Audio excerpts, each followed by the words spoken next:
Look at the titans of history, the generals who never lost a battle, the emperors who held the known world in their palms, the CEOs who built empires from nothing but grit and vision, the elite athletes who deliver peak performance when the pressure is absolute zero and the entire stadium holds its breath. What do they possess that you lack? Is it inherited wealth, genetic superiority, or simply a lifetime of fortunate breaks? No. The answer is far more dangerous, far more accessible, and far more ancient than any of those superficial advantages. It is a philosophy forged in the crucible of fire, blood, betrayal, and political intrigue, an operating system for the human mind that has survived empires, outlasted religions, and continues to shape the most formidable individuals on the planet. It is Stoicism. Welcome back to the arena. Today, we are not engaging in some soft academic exercise or trading platitudes about staying positive. We are weaponizing philosophy. We are going to systematically dismantle the modern misconception that Stoicism is about suppressing emotions, becoming a cold, unfeeling robot, or merely gritting your teeth through suffering. We are going to reveal, step by step, how the masters of history, from slave philosophers to Roman emperors, used this mental framework to transmute obstacles into fuel, to turn adversity into advantage, and to dominate every arena of human endeavor. And more importantly, we are going to show you exactly how you can tap into that same frequency, rewire your neural pathways, and begin to dominate your life, your career, your relationships, and your own unruly mind. The modern world screams at you from every direction. It demands a reaction. It wants you to be perpetually reactive, a puppet dancing on the strings of every notification, every breaking news alert, every insult from a stranger, every market fluctuation, and every petty slight from a coworker. Most people spend their entire existence trapped in this primitive state, a state of pure stimulus and automatic reaction. This is the level of the grazing animal, the level of the frightened herd. The dog barks, you jump. The phone buzzes, you instinctively grab it. The boss criticizes your work, you immediately become defensive and hostile. The stock market dips, and your stomach churns with anxiety. This is the domain of the weak, the dominated, the enslaved. Because when you react blindly, you surrender your sovereign power. You are broadcasting to the universe that external events hold the keys to your inner kingdom. You are letting the chaos of the world dictate the peace of your soul. But the Stoic? The Stoic comprehends the master secret that changes everything.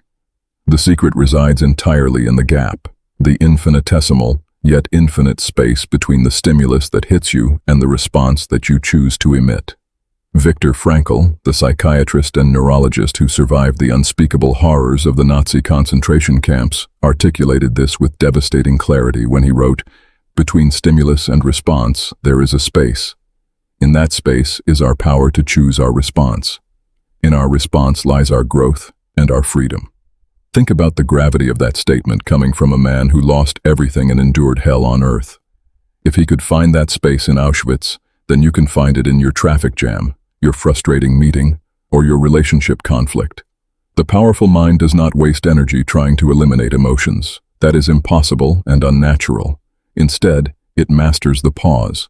It feels the hot surge of volcanic anger, the cold spike of paralyzing fear, the seductive pull of compulsive desire, and it simply observes them like a general surveying a battlefield from a high ridge. It does not deny the emotion, nor does it act upon it impulsively. It holds the space. Consider the Roman Emperor Marcus Aurelius, arguably the most powerful man on the planet during his reign. Yet he forced himself to wake before dawn every single day, knowing full well that the world would conspire to drag him down into pettiness and chaos. He wrote in his private journal, which we now know as the Meditations, "You have power over your mind, not outside events. Realize this, and you will find strength." He was not denying the reality of barbarian invasions, political betrayals, or the plague that ravaged his empire. He was accepting those brute facts with radical honesty. He was taking the raw, unfiltered data of reality and consciously, deliberately choosing his internal response. He dominated because he was the absolute master of the pause, not the groveling slave of every fleeting impulse. If you desire to dominate your own life, you must ruthlessly kill the reflex to react. You must train yourself through daily mental repetition to hold the space when the insult lands, when the opportunity vanishes, when the betrayal cuts deep. You look at the insult as if it were merely a piece of debris floating past you on the surface of a wide river. You recognize its existence, you acknowledge its shape and color, and then you consciously allow it to drift on by. You do not reach out and grab it. You do not clutch it to your chest. You do not let it anchor you to the muddy bottom. That is the essence of genuine power. This foundational practice brings us to the absolute cornerstone of Stoic dominance, the one binary rule that cleanly separates the sheep from the wolves, the victims from the victors. It is the dichotomy of control. Epictetus, the crippled slave who rose to become one of history's most revered philosophers, taught this principle with brutal, uncompromising clarity. He proposed that there exist exactly two categories of things in this vast universe. First, those things that are within our power to control, and second, those things that are utterly beyond our control. On the surface, this sounds almost childishly simple, even trite. But observe, with honest eyes, how many people violate this fundamental law every single second of every single day. They are desperately trying to control the uncontrollable. They rage against the weather. They obsess over the fickle opinions of strangers. They ruminate endlessly about the unchangeable past. They fight against the biological inevitability of aging and death. This is not merely unwise. This is clinical insanity. This is a recipe for guaranteed misery, frustration, and burnout. When you wage war against the universe itself, the universe always wins. The powerful mind, however, draws a clear, impermeable circle around what truly belongs to it. And what lies inside that sacred circle? Their own thoughts, their own conscious judgments, their own deliberate actions, their own moral will, and their own chosen values. That is the entire inventory. That is the whole domain of your legitimate power. Marcus Aurelius crystallized this when he wrote, "If you are distressed by anything external, the pain is not due to the thing itself, but to your estimate of it, and this you have the power to revoke at any moment." Think of the implications. Your reputation is outside your control. You cannot force anyone to think well of you, no matter how virtuous you become. Your exact bank balance is partially outside your control. Global markets shift, industries collapse, luck fluctuates. Your physical health is partially outside your control. Genetics and accidents play their hand. But your character? That is exclusively yours. Your work ethic? Entirely yours. Your integrity in the face of temptation? Yours alone. Your unyielding resolve to rise again after every crushing fall? That belongs to you and no one else. The most powerful minds in history invest 100% of their finite mental and emotional energy into that inner circle of control, and they invest precisely 0% into the outer circle of indifference. When you adopt this radical discipline, you become emotionally invincible, truly unassailable. You cannot be genuinely insulted because an insult is merely meaningless noise, a puff of air. You cannot be defeated because defeat is just data, feedback for your next iteration. You cannot be broken because your core, your ruling center, your inner citadel, remains forever untouched by external circumstance. This is the first and most essential step toward dominance. All external chaos becomes essentially irrelevant to your inner state. You become the rock in the rushing stream. The water flows around you, the debris bounces off you, but you remain solid, unmoved, and unshaken. Now that we have established this defensive foundation, we must move aggressively from defense to offense. The true Stoic does not merely endure the world passively, they actively devour it, transforming every morsel of experience into strength. This is the concept of Amor Fati, the profound and transformative love of fate. Most people operate on a weary, exhausting tolerance model of existence. They grimly tolerate the morning traffic. They tolerate their micromanaging boss. They tolerate their cramped apartment and their stagnant relationship. Tolerance is a passive, energy-draining state that implies ongoing suffering and resentment. It is the posture of holding your breath underwater, desperately waiting for the bad thing to finally end so you can gasp for air. But the Stoic elite do not merely tolerate, they embrace fully and completely. Amor Fati means you do not just accept whatever happens to you, you actively love it, you welcome it, you give it a seat at the table of your life. You train yourself to see every event, even the ones that initially appear negative, tragic, or ruinous, as an absolutely necessary ingredient in your growth and evolution. You see every obstacle not as a blockade, but as the very path itself, the only road that leads to your highest self. Marcus Aurelius famously declared, "The impediment to action advances action. What stands in the way becomes the way." Let that sink in. The very thing that blocks you is the thing that forges you. Consider a raw block of carbon. To the untrained eye, it is just a black, unremarkable lump. But to the master craftsman, it is potential diamond. It requires unimaginable pressure, sustained heat, and the relentless friction of time. That pressure does not destroy the carbon. It reorganizes it into the hardest natural substance on Earth.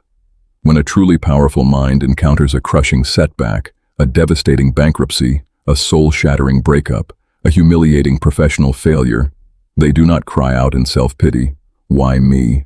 Why is the universe so cruel?" Instead, they immediately reframe and ask, "What is this setback trying to teach me? How is this specific pain sharpening my edge? How is this making me stronger, wiser, and more resilient than I was yesterday?" This is the mindset of what Nassim Taleb calls the anti-fragile, that rare class of systems and people who are not merely robust against chaos, but who are actually made stronger by it, who thrive on volatility, randomness, and disorder. Every rejection becomes a redirection toward a better path. Every enemy becomes a hidden teacher revealing your blind spots. Every failure becomes another rep in the gym of character. Look at the highest performers across every domain: endurance athletes, combat veterans, visionary entrepreneurs, master artists. They do not run from pain, they run directly toward it. They actively seek out the friction, the resistance, the heavy load, because they know with deep cellular certainty that friction is precisely what polishes the rough diamond. It is the fire that tempers the steel.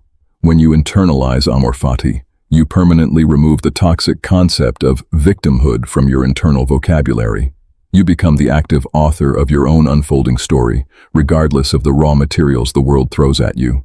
You stop wasting precious energy wishing for things to be easy, comfortable, and convenient, and you start wishing for them to be meaningful, challenging, and worthy of your highest effort. So when the universe tests you, and it will, relentlessly, you do not flinch. You say, "Good. This means I am in the arena. This means the fight has found me. Welcome the test. Dominate the test. Now let us address a persistent enemy, the tyranny of the trivial. Why do such small, petty things bother you so profoundly? Why does a rude comment from a stranger ruin your morning? Why does a minor traffic jam make you clench your fists and scream? Why does a passive-aggressive email from a colleague send your blood pressure soaring? Because your perspective has shrunk to the size of a keyhole. Your head is stuck in the mud of the immediate, the urgent, the superficial. You are a tiny mouse trapped in a complex maze, obsessing over the cheese at the very next turn, completely blind to the larger structure of the labyrinth.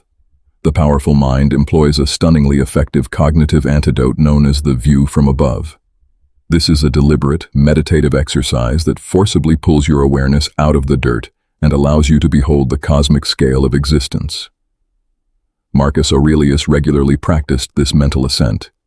He would close his eyes and imagine himself floating upward, away from the noisy streets of Rome, above the Italian peninsula, above the Mediterranean, above the entire planet, until he could gaze down upon the earth from the vantage point of the stars themselves. From that sublime height, he would observe the endless rise and fall of empires, the relentless parade of wars and treaties, the countless love stories and tragedies, the billions of births and deaths, all playing out on that tiny, blue, fragile speck suspended in the infinite blackness of space. He wrote, "Look back over the past, with its changing empires that rose and fell, and you can foresee the future too. All the same, it can only be the same."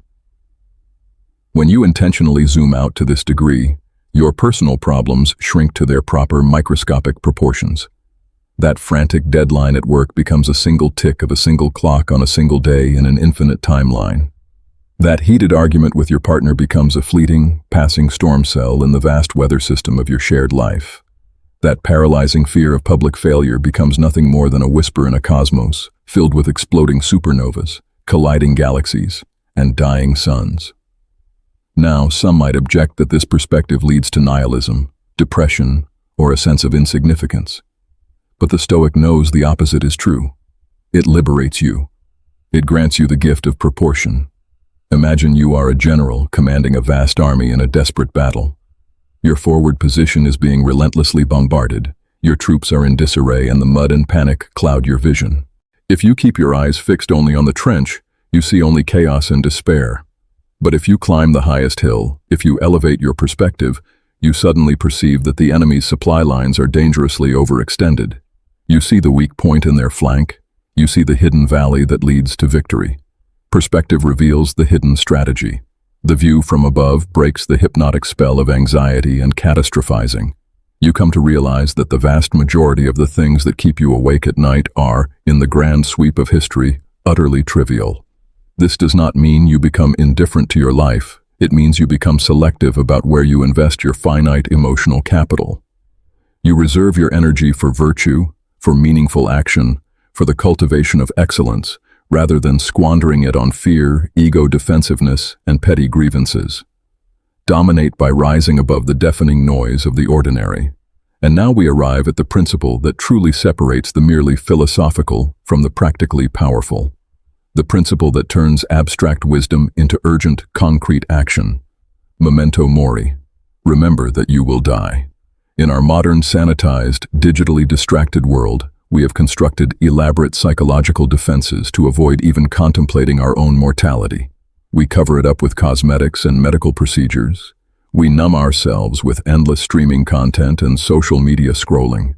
We build soft, climate-controlled lives of comfortable illusion, secretly hoping that if we simply refuse to look at the Grim Reaper, he will somehow overlook us in return.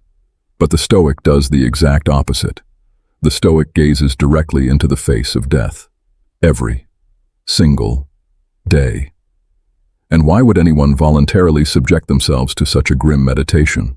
Because death is not a punishment, not an enemy, and not a tragedy.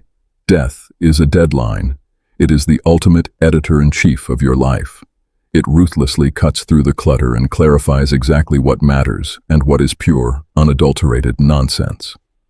Seneca, the brilliant statesman and playwright who was ultimately forced to open his own veins by the tyrant Nero, understood the supreme value of time more acutely than anyone in the ancient world.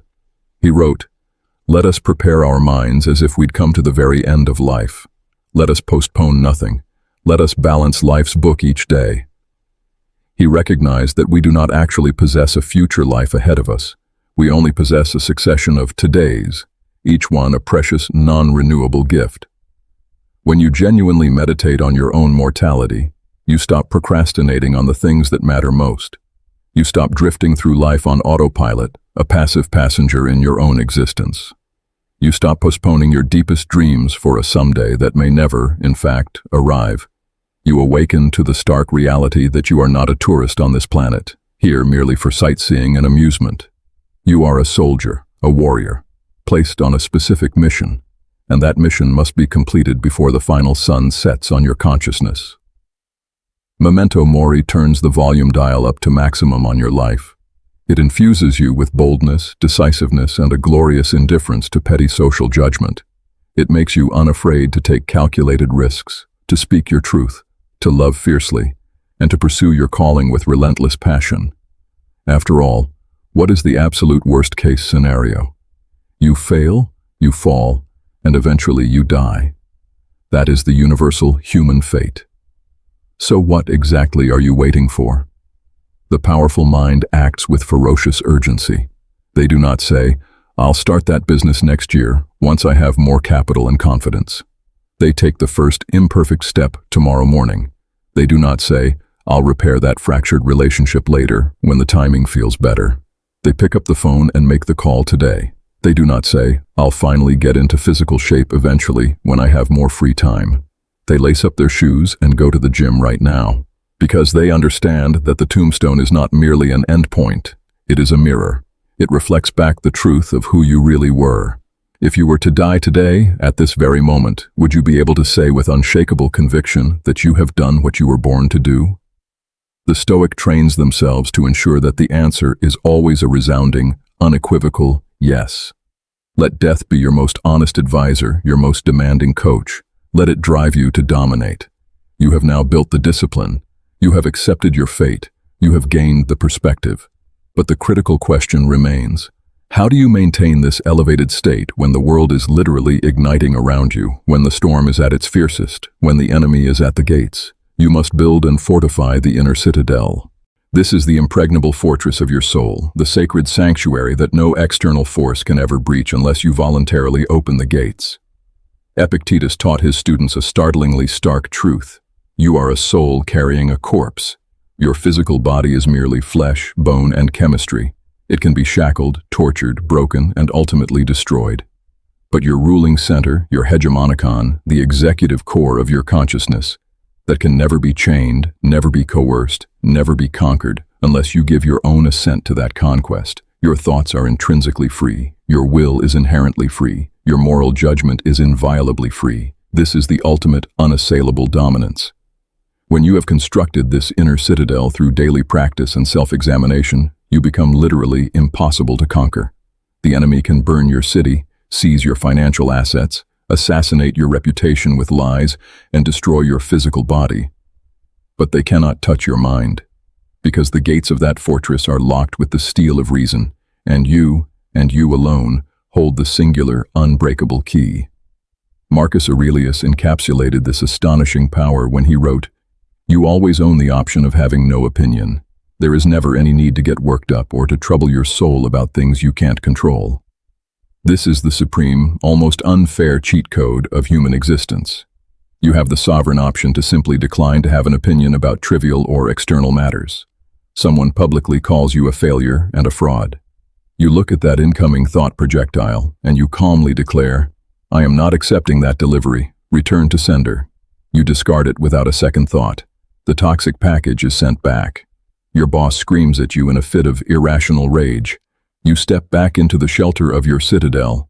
You observe his anger with the detached curiosity of a naturalist watching a chimpanzee throw shit at a storm. You do not need to match his rage, because his anger is his problem, born of his own judgments and insecurities. It does not belong to you. You remain within the fortress, serene and untouchable.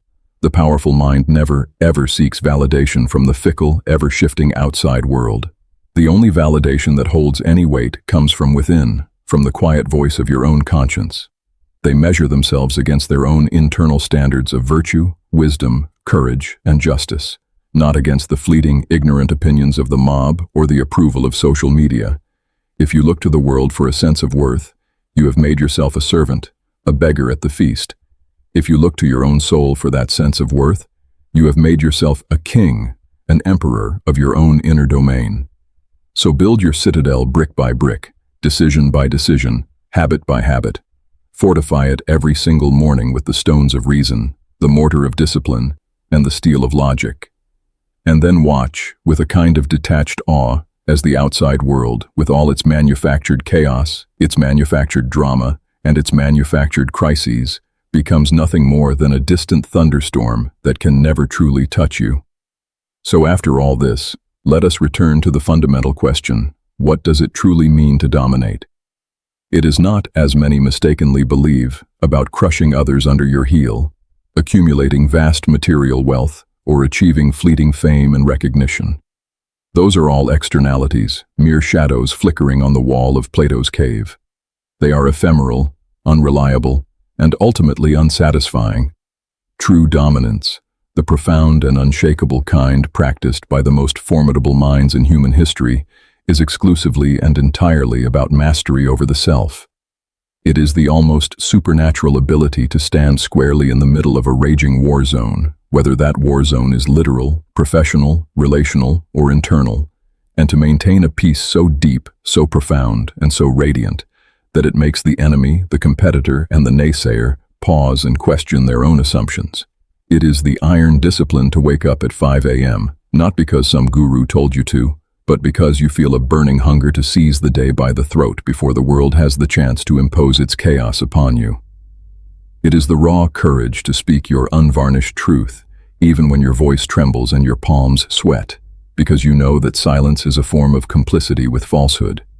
It is the deep wisdom to recognize that you are just one small, finite part of an incomprehensibly vast and ancient machine, but simultaneously to understand that you are the most crucial part, the conscious cog that actively chooses its own direction, its own moral vector, its own contribution to the whole. Stoicism is not a philosophy for the comfortable, the passive, or the weak of heart. It is a weapon forged for warriors. It is the heavy anvil upon which the strongest, most resilient souls are hammered into existence. You were born with the mind of a lion, a sovereign and regal consciousness, but the world tirelessly conspires to make you behave like a docile, frightened sheep. It wants you to be perpetually scared, confused, distracted, and malleable. The system, in all its bureaucratic and commercial complexity, wants you to be a passive consumer of endless distractions, not an active creator of a meaningful destiny. Do not allow them to succeed. Build the pause into every moment of your day. Accept the fate that comes to you, whatever form it takes. Love the fire that tests and tempers you. Find the perspective that lifts you above the trivial. Feel the undeniable pressure of the deadline that is your mortality. Build the fortress that no invader can breach. The journey of Stoic practice is not a weekend workshop or a quick fix. It is a lifelong, unceasing battle against your own lower impulses. You will fail. You will lose your temper. You will succumb to fear. You will weep with frustration. That is not a sign of weakness. That is the cost of being fully and vibrantly human. But the Stoic does not demand perfection from themselves. They demand progress. They demand to be a little bit better, a little bit stronger, a little bit wiser today than they were yesterday. So, the next time the world tries to shatter your resolve, remember the emperors who wrote philosophy while barbarians knocked at the gates. Remember the slaves who taught their captors the meaning of freedom. Remember the soldiers who stood firm in the ranks while arrows darkened the sky. They endured. They overcame. They dominated the only thing that ultimately matters, themselves. And so, with consistent practice and unyielding intention, can you? If you are ready to begin the daily fight for your own soul, I issue you a direct challenge. Implement just one of these principles before the sun sets today. Go for a long walk without your phone or any digital distraction. Practice the sacred pause during a tense conversation. Look up at the night sky and consciously feel how small your daily worries are against that infinite canopy. If you found this message valuable, and if you want to continue walking this demanding but liberating path, consider subscribing. We forge minds, we build arsenals of the spirit. Stay strong, stay stoic, and always remember the two inscriptions that should guide your every waking hour: Memento Mori and Amor Fati. The obstacle in every case is the way.